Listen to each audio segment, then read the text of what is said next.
વલસાડના અબ્રામા ખાતે પિયરમાં પતિ સાથે રહેતી પરિણીતા ઘરમાં મૃત હાલતમાં મળી. પોલીસે તપાસ હાથ ધરી. વલસાડના અબ્રામા વિસ્તારમાં શ્રમિક અનિલભાઈ કિશનભાઈ રાઠોડ તેમની 2 દીકરીઓ અને પત્ની સાથે રહે છે. અબ્રામા ખાતે આવેલી માર્બલની દુકાનમાં છૂટક મજૂરી કરી પરિવારનું ગુજરાન ચલાવે છે.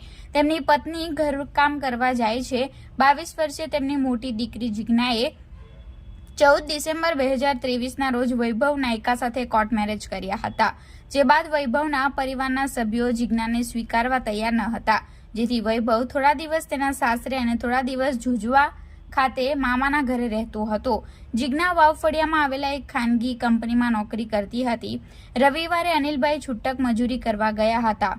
બપોરે આવ્યા ત્યારે ઘરમાં કોઈ ન હતું, જેથી સૂઈ ગયા હતા. 3 વાગે ઉઠ્યા ત્યારે દીકરી જિજ્ઞા અને વૈભવ સેટી ઉપર સૂતા હતા અને અનિલભાઈ છૂટક મજૂરી કરવા ગયા હતા. છૂટક મજૂરી કરીને ઘરે 4 કલાકે આવ્યા ત્યારે ઘરની ભીડ જોઈ હતી. ઘરમાં જઈને ચેક કરતા જિજ્ઞા સેટી ઉપર સૂતેલી હતી. અનિલભાઈની પત્ની અને નાની દીકરી તેમજ વૈભવ ઘરે હાજર હતા અને જિજ્ઞાને ઉઠાડવાનો પ્રયાસ કરતા હતા. અનિલભાઈએ શું થયું તેમ પૂછતા જિજ્ઞા ઉઠતી નથી તેમ અનિલભાઈની પત્નીએ જણાવ્યું હતું. જિજ્ઞાની ગરદન ઉપર ઈજાના નિશાનો જોવા મળ્યા હતા. ઘટના અંગે સ્થાનિક લોકોએ એમ્બ્યુલન્સ બોલાવી નજીકની ખાનગી હોસ્પિટલમાં ખસેડી હતી. હોસ્પિટલના ફરજ ઉપરના તબીબોએ જિજ્ઞાને મૃત જાહેર કરી હતી. ઘટનાની જાણ સિટી પોલીસને કરવામાં આવી હતી. પોલીસે લાશનો કબજો મેળવી આગળની તપાસ હાથ ધરી છે.